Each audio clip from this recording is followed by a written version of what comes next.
मकर संक्रांति का त्योहार जब नज़दीक आने को होता है तो सबसे पहले तिल के लड्डुओं की तरफ ध्यान जाता है। वैसे तो जनवरी का महीना स्टार्ट होते ही मार्केट में तिल के लड्डुओं की भरमार हो जाती है, क्योंकि इस भागती दौड़ती दुनिया में लोगों के पास अब इतनी टाइम की कमी हो गई है कि अक्सर लोग तिल के लड्डू घर में बनाने की जगह मार्केट से ले आना पसंद करते हैं। लेकिन मार्केट के लड्डू अक्सर बहुत कड़े होते हैं और उनमें डस्ट भी बहुत ज़्यादा मिली हुई होती है। तो जब हेल्थ और हाइजीन का सवाल हो तो साल में एक बार आने वाले इस त्योहार पर थोड़ा टाइम देना तो बनता ही है। इसलिए आज मैं आपके साथ तिल के लड्डू की वो रेसिपी शेयर करूंगी जो बहुत कम टाइम में बनेगी, और अगर आप पूरा वीडियो देख के एक एक स्टेप फॉलो करेंगे तो लड्डू ना कड़े होंगे और ना बिखरेंगे। ये 500 ग्राम सफेद वाले तिल हैं। आजकल धूप निकलने का कोई भरोसा तो होता नहीं है, इसलिए मैंने शाम को ही इन्हें धोकर एक साफ कपड़े पर बिल्कुल पतली लेयर लगाकर पंखा चलाकर उसके नीचे 4-5 घंटे के लिए छोड़ दिया, और सोने से पहले कपड़े में ही इसी तरह से समेट कर बंद करके रख दिया था ताकि कोई गंदगी या कीड़े मकोड़े वगैरह ना जाने पाए। ये बहुत ज्यादा तो नहीं सूखा है, लेकिन इसको हमें भून कर बनाना है ना, तो जो थोड़ा बहुत मॉइस्चर रह गया है वो भूनने से निकल जाएगा।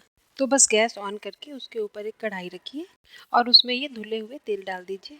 फ्लेम को लो ही रखिएगा, क्योंकि आपको इसकी बहुत धीरे धीरे रोस्टिंग करनी है, और तिल बहुत महीन होते हैं ना, तो हाई फ्लेम पर कढ़ाई बहुत ज़्यादा गर्म हो जाएगी और तिल कहीं से जले कहीं से कच्चे रह जाएंगे, यूनिफॉर्म रोस्टिंग नहीं होने पाएगी।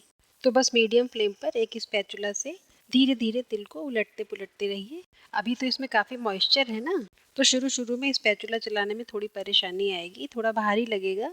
लेकिन जैसे जैसे तिल भुनता जाएगा वैसे वैसे स्पैचुला बिल्कुल हल्का हल्का चलने लगेगा। इस पर तेज हाथ बिल्कुल मत चलाइएगा। तिल के दाने इतने छोटे होते हैं कि फिर चारों तरफ बिखरने लगते हैं और फिर उनको समेटना बहुत मुश्किल हो जाता है।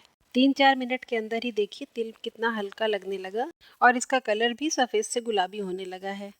इसी तरह मीडियम फ्लेम पर इसको लगातार चलाते चलाते भूनिए, और बीच बीच में स्पैचुला से हल्का सा इसको गिरा गिरा के भी देखते रहिएगा। जब ये पूरी तरह भुन जाता है तो बिल्कुल फ्री फ्लो होके गिरता है और स्पैचुला में चिपकता भी नहीं है। अभी तो थोड़ा सा चिपक रहा है, इसका मतलब 2-3 मिनट और भून लेना है। अब 2-3 मिनट के बाद एक बार फिर से गिरा कर देखिए। इस बार बहुत अच्छी तरह बिल्कुल फ्री फ्लो होकर गिरा है और स्पैचुला में चिपका भी नहीं। तो बस यहीं पर फ्लेम को ऑफ कर दीजिए और इसे किसी दूसरी थाली या परात में ट्रांसफ़र भी कर लीजिए, क्योंकि अभी ये बहुत गर्म है। लड्डू बनाने के लिए हमें इसको ठंडा करना पड़ेगा। थाली में ट्रांसफ़र करने के बाद इसको खूब फैला दीजिए और स्पैचुला से इसका सरफेस थोड़ा ऊंचा नीचा कर दीजिएगा ताकि ये जल्दी से ठंडा हो जाए, और तब तक हम लड्डू को बांधने वाली गुड़ की चाशनी बना लेंगे। तिल भूनने की और परफेक्ट भुनाई की पहचान के लिए जो मैंने आपको टिप्स बताई हैं, वो अगर आपको इजी और सिंपल लगी हो तो मुझे कमेंट करके ज़रूर बताइएगा, और साथ ही वीडियो भी लाइक कर दीजिएगा।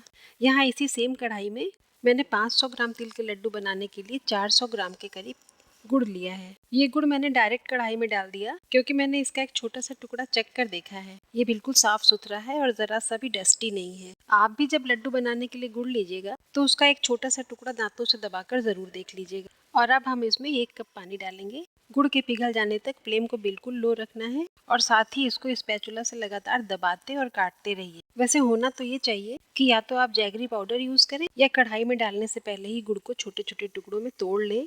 लेकिन जैगरी पाउडर फिलहाल आउट ऑफ स्टॉक था, और गुड़ को तोड़ना मुझे बहुत थोड़ा सा टेढ़ा काम लगता है, क्योंकि फिर ये फैलता बहुत है और मीठा होने के कारण क्लीनिंग में भी बड़ी दिक्कत आती है। अभी इसी गुड़ के ऊपर हम 1 इंच अदरक का टुकड़ा भी ग्रेट कर देंगे। आप गुड़ की चाशनी में चाहे तिल के लड्डू बनाएं या लाई और चूड़े के, उसमें अदरक का टेस्ट बहुत ही लाजवाब लगता है। तो बस इसी 1 कप पानी के साथ गुड़ को धीमी धीमी आंच पर धीरे धीरे मेल्ट हो जाने दीजिए। इस बीच में इसको थोड़ा बहुत चलाते रहिएगा, वरना गुड़ नीचे से जल भी सकता है। 2-3 मिनट में गुड़ पूरी तरह पिघल चुका है, और जो पिघला हुआ गुड़ आपको दिख रहा है वो देखिए कितना स्टिकी लग रहा है।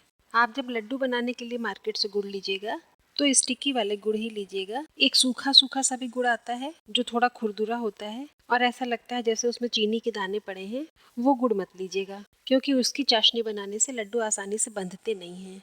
लड्डू बनाने के लिए गुड़ की जो चाशनी बनती है ना, उसकी परफेक्ट कंसिस्टेंसी को पहचानना एक बड़ा ही टिपिकल काम होता है। आपको एक बहुत ही खास पॉइंट पकड़ना होता है। अगर आपने उसके पहले चाशनी बनाना रोक दिया तो लड्डू बंधेंगे नहीं, बिखर जाएंगे, और अगर उस पॉइंट के बाद देर तक फ्लेम ऑन रह गई तो चाशनी कड़ी हो जाती है और लड्डू इतने कड़े हो जाते हैं कि फिर दांतों से टूटते नहीं हैं। मैं आज आपको चाशनी की कंसिस्टेंसी पहचानने वाली एक बड़ी यूनिक टिप बताऊंगी। वीडियो स्किप बिल्कुल मत करिएगा, ध्यान से देखिएगा, और इसी तरह की छोटी छोटी टिप्स के लिए मेरा चैनल तो आप सब्सक्राइब कर ही चुके हैं।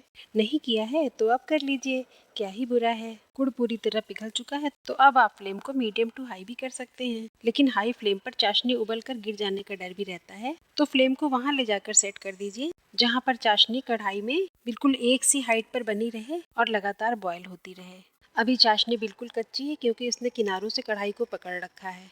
आप नज़दीक से देखिए, अभी ये कितनी पतली लग रही है और इसके बबल्स भी बिल्कुल कमज़ोर से दिख रहे हैं। लेकिन जैसे ही चाशनी पकने लगती है वैसे ही ये गाढ़ी दिखने लगती है और इसके बबल्स भी थोड़ा मोटे मोटे और गाढ़े गाढ़े लगते हैं। साथ ही चाशनी किनारों पर से चिपकना भी छोड़ देती है। अगर आप बीच कढ़ाई में स्पैचुला चलाएं तो आपको कढ़ाई की तली भी दिख जाएगी। बस इसी पॉइंट पर आप चाशनी में 1 टेबल स्पून के करीब घी डाल दीजिए। इससे चाशनी में जितना भी एयर स्पेस बन चुका है वो घी से चिकना हो जाएगा और ठंडे होने के बाद भी चाशनी चिपकेगी नहीं और कड़ी नहीं होगी।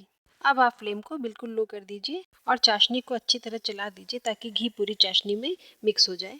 देखने से ही ये चाशनी कितनी हल्की लग रही है और अब किनारों पर बिल्कुल भी नहीं चिपक रही है। और बस जैसे ही घी पूरी तरह पिघल कर चाशनी में मिक्स हो जाए वैसे ही तुरंत फ्लेम को ऑफ कर दीजिए। फ्लेम ऑफ करने के बाद आप एक कटोरी में पानी लीजिए और उसमें चाशनी की 2-4 बूंदें डालिए। फिर इन बूंदों को हाथ से मसल कर देखिए, ये कितनी अच्छी तरह बिल्कुल गोल गोल शेप ले ले रही हैं, यानी कि चाशनी बिल्कुल परफेक्टली तैयार हो चुकी है। अगर तैयार ना होती तो ये पूरी तरह पानी में घुल जाती और हाथ में कुछ भी ना आता। लेकिन ये टेस्ट आपको फ्लेम ऑफ करने के बाद ही करना है। अक्सर लोग लो फ्लेम करके ये टेस्ट करते हैं और उसी उतनी देर में कढ़ाई वाली चाशनी काफ़ी कड़ी हो जाती है। अब हम आज जो तिल का लड्डू बना रहे हैं उसमें एक अनोखा टेस्ट और अनोखी खुशबू देने के लिए हम भुने हुए तिल में थोड़ी सी ताज़े गुलाब की पंखुड़ियाँ मिला देंगे। ये पंखुड़ियाँ लड्डुओं में मिक्स हो जाएंगी और आप जब भी लड्डू खाएंगे तो वो बिल्कुल ताज़े गुलाब की खुशबू से महकते रहेंगे।